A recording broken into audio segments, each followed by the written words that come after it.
Shalom, ನಿಮಗೆ ಸಮಾಧಾನವಾಗಲಿ. ಎಲ್ಲರೂ ಹೇಗಿದ್ದೀರಿ? ಚೆನ್ನಾಗಿದ್ದೀರಿ ಎಂಬುದಾಗಿ ನಾನು ನಂಬ್ತೇನೆ. ಈ ದಿನ ಈ ಲೋಕದ ಸಂಗತಿಗಳನ್ನು ನೋಡ್ಕೊಳ್ತಾ ಇರುವಾಗ ಅನೇಕ ಹೋರಾಟಗಳು, ಅನೇಕ ಅಭ್ಯಂತರಗಳು, ಅನೇಕ ಕಷ್ಟಗಳು. ಯೌವನಸ್ಥರು ಒಂದು ರೀತಿಯಾದ ಕಷ್ಟಗಳನ್ನು ಅನುಭವಿಸ್ತಾ ಇದ್ದಾರೆ, ಸ್ಟೂಡೆಂಟ್ಸ್ ಒಂದು ರೀತಿಯಾದ ಕಷ್ಟಗಳನ್ನು ಅನುಭವಿಸ್ತಾ ಇದ್ದಾರೆ, ಕುಟುಂಬದಲ್ಲಿ ಒಂದು ರೀತಿಯಾದ ಕಷ್ಟಗಳು. ಹೀಗೆ ನಾನಾ ಕಷ್ಟಗಳಲ್ಲಿ ಬಿದ್ದುಕೊಂಡು ಜನ ಜೀವನದಲ್ಲಿ ನಾವು ಏನನ್ನೂ ಮಾಡೋಕ್ಕಾಗಲ್ಲ ಅಂತ ಹೇಳಿ ಸೋಲಿನ ಸ್ಥಿತಿಯಲ್ಲಿ ಕೂತ್ಕೊಂಡಿದ್ದಾರೆ.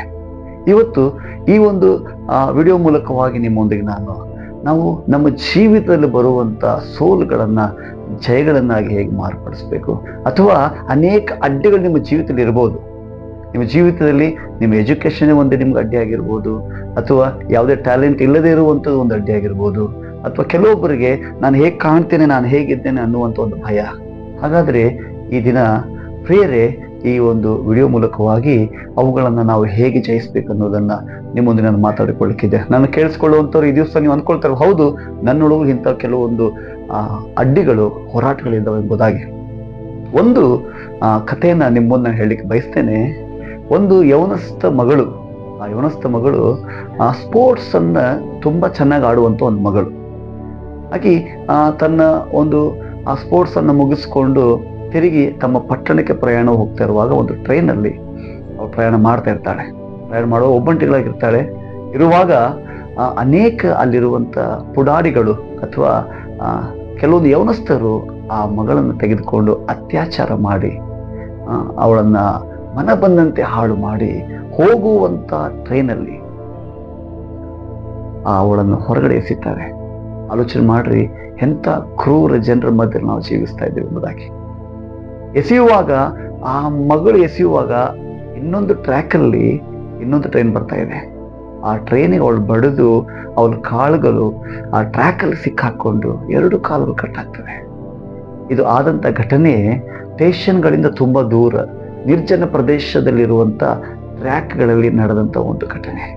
3 ದಿನ ಆ ಮಗಳು ಅದೇ ಟ್ರ್ಯಾಕಲ್ಲಿ ಮಲ್ಕೋತಾಳೆ. 3 ದಿನ ಆದ ನಂತರ ಯಾರಿಗೂ ಗೊತ್ತಾಗ್ತದೆ ಇಂಥದ್ದೊಂದು ಘಟನೆ ಆಗಿದೆ ಎಂಬುದಾಗಿ ಅವಳ ಬಳಿಗೆ ಬರ್ತಾರೆ. ಆ ಸಮಯದಲ್ಲಿ ಅವಳೊಂದು ತೀರ್ಮಾನ ಮಾಡ್ತಾಳೆ.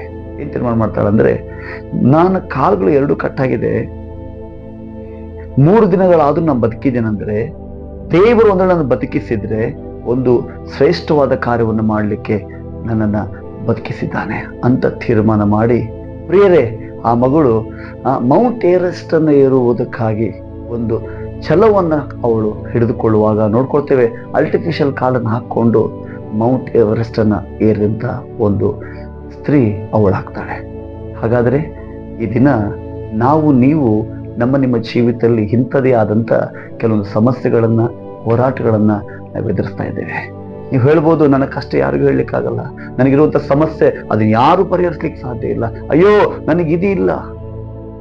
ಇವತ್ತಿನ ಜನಾಂಗದವ್ರು ಏನಾಗಿದ್ದಾರೆ ಅಂದರೆ, ನಮ್ಮ ಕಡೆ ಏನು ಇಲ್ಲ ಎಂಬುವಂಥದ್ದನ್ನೇ ನೀವು ಚಿಂತೆ ಮಾಡ್ತಾ ಕೂತ್ಕೊಂಡಿದ್ದೀರಿ. ನೀವು ಹಾಗೆ ಕೂತ್ಕೊಳ್ಳೋದಾದ್ರೆ ನಿಮ್ಮ ಜೀವನದಲ್ಲಿ ಎಂದೂ ನೀವು ಸಾಧನೆ ಮಾಡೋಕ್ಕಾಗಲ್ಲ, ನೀವು ಮೇಲೆ ಹೋಗೋಕ್ಕಾಗಲ್ಲ. ಆ ಹೆಣ್ಣು ಮಗಳನ್ನು ನೋಡ್ರಿ, ಟ್ರ್ಯಾಕಲ್ಲಿ 3 ದಿನ ಹಗಲು ರಾತ್ರಿ ಕಾಲು ಕಳೆದುಕೊಂಡು ಕೂತ್ಕೊಂಡಿರುವಾಗ ನನ್ನ ಕಾಲು ಹೋಯಿತು, ಇನ್ನೇನ ಮಾಡಲಿಕ್ಕೆ ಸಾಧ್ಯ ಎಂಬುದಾಗ ಅವಳು ಕೂತ್ಕೊಳ್ಳಿಲ್ಲ.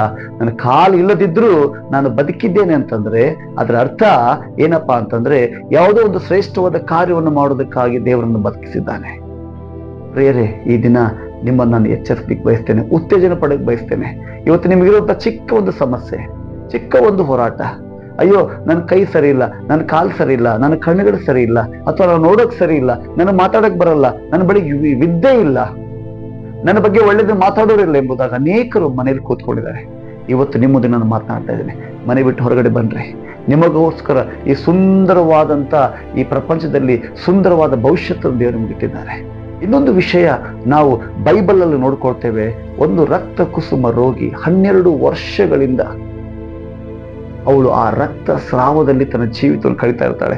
ಮಾರ್ಕಂಬರ ಸುವಾರ್ತೆ 5ನೇ ಅಧ್ಯಾಯ 25ರಿಂದ ಬರೆಯಲ್ಪಟ್ಟಂತ ವಾಕ್ಯದ ನೋಡ್ಕೊಳ್ತೇವೆ. ಅಲ್ಲಿ ವಾಕ್ಯ ಹೀಗೆ ಹೇಳ್ತದೆ, ಏನ್ ಹೇಳ್ತದೆ ಅಂತಂತಂದ್ರೆ, ಅವಳು 12 ವರ್ಷದಿಂದ ಅವಳಿಗೆ ರಕ್ತಸ್ರಾವ ಆಗ್ತಾ ಇರ್ತದೆ.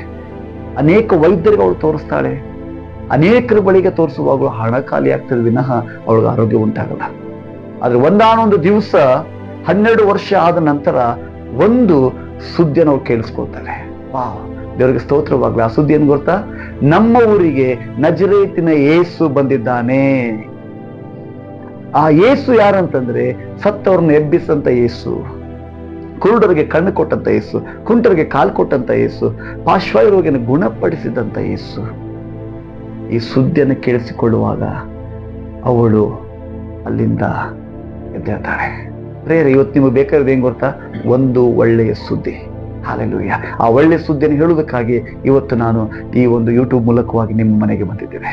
ಒಳ್ಳೆ ಸುದ್ದಿ ಏನು ಗೊತ್ತಾ? ಇವತ್ತಿನ ಎಂಥದ್ದೇ ಪರಿಸ್ಥಿತಿ ಇದ್ರು ಯೇಸು ಸ್ವಾಮಿ ನಿನ್ನ ಪರಿಸ್ಥಿತಿಯನ್ನ, ನಿನ್ನ ಜೀವಿತವನ್ನ ಆತನು ಮಾರ್ಪಡಿಸುವುದಕ್ಕಾಗಿ ಈಗಲೂ ಯೇಸು ಸ್ವಾಮಿ ನಿಮ್ಮ ಮುಂದೆ ಇದ್ದಾನೆ. ಹಾಗಾದ್ರೆ ಏನ್ ಮಾಡ್ಬೇಕು ನೀವು? ಅದಕ್ಕೆ ನಿಮ್ಮ ಕಿವಿಗಳನ್ನು ತೆರೆಯಿರಿ. ನಿಮ್ಮ ಬಗ್ಗೆ ನೆಗೆಟಿವ್ ಮಾತಾಡುವಂಥವ್ರು, ನಿಮ್ಮನ್ನ ಕೀಳಾಗಿ ಮಾತಾಡುವಂಥವ್ರು, ನಿಮ್ಮ ಬಗ್ಗೆ ಇಲ್ಲದಿರುವುದನ್ನು ಮಾತಾಡುವಂತ ಸ್ವರವನ್ನ ಕೇಳಿಸಿಕೊಳ್ಳುವುದನ್ನ ಇವತ್ತು ನಿಲ್ಲಿಸ್ರಿ. ನಿನ್ನ ಬಗ್ಗೆ ಒಳ್ಳೆಯದನ್ನು ಮಾತಾಡುವಂತ ಒಬ್ಬ ದೇವರಿದ್ದಾರೆ. ಯೋಹಾನ ಬರೆದ ಸುವಾರ್ತೆಯಲ್ಲಿ 15ನೇ ಅಧ್ಯಾಯ 15ನೇ ವಚನ ಹೇಳ್ತದೆ, ನಾನು ನಿಮಗೆ ಸ್ನೇಹಿತನೆಂಬುದಾಗಿ. ಯೇಸು ಸ್ವಾಮಿ ನಿಮಗೋಸ್ಕರ ಇದ್ದಾನೆ. ನಿನ್ನನ್ನ ಆ ಅಭ್ಯಂತರದಿಂದ, ಆ ಕಷ್ಟದಿಂದ ಯಾವುದು ನಿನ್ನ ಮೇಲೆ ಬರ್ಲಿಕ್ಕೆ ಅಡ್ಡಿ ಮಾಡ್ತಾ ಇದೆ, ಇವತ್ತು ಯೇಸು ಸ್ವಾಮಿ ಅದರಿಂದ ನಿನ್ನ ಹೊರಗಡೆ ತರಲಿಕ್ಕಿದ್ದಾನೆ. ಈ ರಕ್ತ ಕುಸುಮ ಹೋಗಿ ಕೇಳಿಸ್ಕೊಂಡು, ಇವತ್ತು ನೀನು ಕೇಳಿಸ್ಕೊಳ್ಳೋದು ಬದಲಾಗುವುದಾದ್ರೆ ನಿನ್ನ ಜೀವನ ಬದಲಾಗ್ತದೆ. ಅವಳು ಕೇಳಿಸ್ಕೊಂಡು ಹಾಗೆ ಕೂತ್ಕೊಳ್ಳಿಲ್ಲ, ಅವಳು ಒಂದು ತೀರ್ಮಾನ ಮಾಡ್ತಾಳೆ. ಅವಳೇ ಮಾತಾಡ್ತಾಳೆ. ಏನಂತಂದ್ರೆ, ನಾನು ಆ ಯೇಸುವಿನ ಬಳಿಗೆ ಹೋಗಿ ಆತನ ಬಟ್ಟೆಯ ಗೊಂಡೆಯನ್ನ ಮುಟ್ಟಿದ್ರೆ ನನಗೆ ಗುಣ ಆಗ್ತದೆ. ಹಾಲೆಲೂಯ. ಅವಳ ಭವಿಷ್ಯತ್ತನ್ನ, ಅವಳಿಗಾಗಿರುವಂತ ಆಶೀರ್ವಾದವನ್ನ ಅವಳೇ ಮಾತಾಡಿಲ್ಲ. ಇವತ್ತು ನಮ್ಮ ಪರಿಸ್ಥಿತಿ ಏನ್ ಗೊತ್ತಾ? ನಾವು ಸಾಲದಲ್ಲಿದ್ರೆ ಸಾಲ ಸಾಲ ಸಾಲ ಮಾತಾಡ್ತಾ ಇರ್ತೇವೆ. ರೋಗದಲ್ಲಿದ್ರೆ ರೋಗ ರೋಗ ರೋಗ ಎಂಬುದಾಗಿ, ಸೋಲುಗಳಲ್ಲಿದ್ರೆ ಸೋಲಿನ ಬಗ್ಗೆ ಮಾತಾಡ್ತಾ ಇದ್ದೇವೆ. ಎಲ್ಲಿವರೆಗೂ ನಿಮ್ಮ ಬಾಯಲ್ಲಿರುವಂತ ಮಾತು ಬದಲಾಗಲ್ಲ, ಅಲ್ಲಿವರೆಗೂ ನಿಮ್ಮ ಜೀವನ ಬದಲಾಗುವುದಿಲ್ಲ. ಮೊದಲನೇದು ಕೇಳುವಂಥದ್ದು ಬದಲಾಗಬೇಕು. ಎರಡನೇದು ನಿನ್ನ ಬಗ್ಗೆ ಮಾತಾಡೋ ಬದಲಾಗುತ್ತೆ. ಅವಳು ಅಂದ್ಕೊಳ್ತಾಳೆ, ನಾನು ಯೇಸುವನ್ನು ಹೋಗಿ ಮುಟ್ಟಿದ್ರೆ ಗುಣ ಆಗ್ತದೆ. ಮಾತಾಡಿದ್ಲು, ಕೇಳಿಸ್ಕೊಂಡ್ಲು. ಮೂರನೇದಾಗಿ ಅವಳು ಮಾಡಿದೇನು ಗೊತ್ತಾ? ಅವಳು ಒಂದು ತೀರ್ಮಾನ ತೆಗೆದುಕೊಳ್ತಾಳೆ. ನಾನು ಈಗಲೇ ಹೋಗ್ತೇನೆ ಎಂಬುದಾಗಿ ಆಲೋಚನೆ ಮಾಡಿಲ್ಲ. ಅಯ್ಯೋ 12 ವರ್ಷದಿಂದ ಇದ್ದೆ, ಇನ್ನೇನಾಗ್ತದೆ ಬಿಡು, ಹಿಂಗೆ ಒಂದಿನ ಸತ್ತು ಹೋಗ್ಬಿಟ್ರೆ ಆಯ್ತು ಎಂಬುದು ಅವಳು ಕೂತ್ಕೊಳ್ಳಿ. ಎಷ್ಟೋ ಜನ ಮನೆಯಲ್ಲಿ ಕೂತ್ಕೊಂಡಿದ್ದೀರಿ, ಹಿಂಗೆ ನಮ್ಮ ಜೀವನ ಹೀಗೆ ಮುಗಿದೋಗ್ತದೆ, ಇಂಥದ್ದೇ ಮನೇಲಿ ಹುಟ್ಟಿದ್ದೇವೆ, ಇಂಥದೇ ಕುಟುಂಬದಲ್ಲಿ ಬದುಕಿದ್ದೇವೆ, ಇಂಥದ್ದೇ ದೇಹ ತೆಗೆದುಕೊಂಡು ಬಂದಿದ್ದೇವೆ, ಕಷ್ಟದಲ್ಲೇ ಹುಟ್ಟಿದ್ದೇವೆ, ಕಷ್ಟದಲ್ಲೇ ಸಾಯ್ತೇವೆ. ಇಲ್ಲ, ಕಷ್ಟದಲ್ಲಿ ಹುಟ್ಟಿರ್ಬೋದು, ಆದ್ರೆ ಕಷ್ಟದಲ್ಲಿ ಸಾಯುವುದು ನಿನಗೆ ಬೇರೊಟ್ಟಿಲ್ಲ. ಇವತ್ತು ನಿನ್ನ ಆಶೀರ್ವಾದ ನಿನ್ನ ಬಾಯಲ್ಲಿದೆ, ನಿನ್ನ ಆಶೀರ್ವಾದ ನಿನ್ನ ಕಿವಿಯಲ್ಲಿದೆ, ನಿನ್ನ ಆಶೀರ್ವಾದ ನೀವು ಮಾಡುವಂತ ಆಲೋಚನೆಗಳಿದೆ. ಇವತ್ತು ಮನೆಯಲ್ಲಿ ಕೂತ್ಕೊಂಡು ನನ್ನ ಸ್ವರವನ್ನು ಕೇಳಿಸ್ಕೊಳ್ಳುತ್ತೆ ನೀನು, ನಾನು ಇವತ್ತು ಎದ್ದೇಳ್ತೇನೆ ಎಂಬುದಾಗಿ ಹೇಳುವುದಾದ್ರೆ, ಯಾವ ಅಡ್ಡಿ ಅಭ್ಯಂತರ ನೀನು ಎಲ್ಲರೂ ತಡೆದು ನಿಲ್ಲಿಸಿದೆಯೋ ಯೇಸು ನಾಮದಲ್ಲಿ ಅದು ಮುರಿಯಲ್ಪಡ್ಲಿಕ್ಕಿದೆ. ಆ ಸ್ತ್ರೀ ಏನ್ ಮಾಡ್ತಾಳೆ ಗೊತ್ತಾ? ಅಲ್ಲಿಂದ ಎದ್ದು ಒಂದು ಜರ್ನಿಯನ್ನ ಪ್ರಾರಂಭ ಮಾಡ್ತಾಳೆ, ಒಂದು ಪ್ರಯಾಣ ಪ್ರಾರಂಭ ಆಗ್ತದೆ. ಏನ್ ಪ್ರಯಾಣ ಗೊತ್ತಾ? ಎಲ್ಲಿ ಯೇಸು ಇದ್ದಾನೆ ಅಲ್ಲಿಗೆ ಹೋಗ್ಲಿಕ್ಕೆ ಪ್ರಾರಂಭ ಮಾಡ್ತಾಳೆ. ಅಲ್ಲಿ ಹೋಗಿ ದೊಡ್ಡ ಜನರ ಗುಂಪುಗಳು, ಆ ಸಮಯದಲ್ಲಿ ಇಸ್ರಾಯೇಲರ ಸಮಯದಲ್ಲಿ, ಯಹೂದ್ಯರ ಸಮಯದಲ್ಲಿ ಸ್ತ್ರೀಯರು ಇಂಥ ಕಾಯಿಲೆ ಇರುವಾಗ ಹೊರಗಡೆ ಬರಬಾರದು. ಇನ್ನೊಂದು ಮಾತಲ್ಲಿ, ಸ್ತ್ರೀಯರು ಪುರುಷರ ಮಧ್ಯದಲ್ಲಿ ಸೇರ್ಕೊಳ್ಬಾರ್ದು.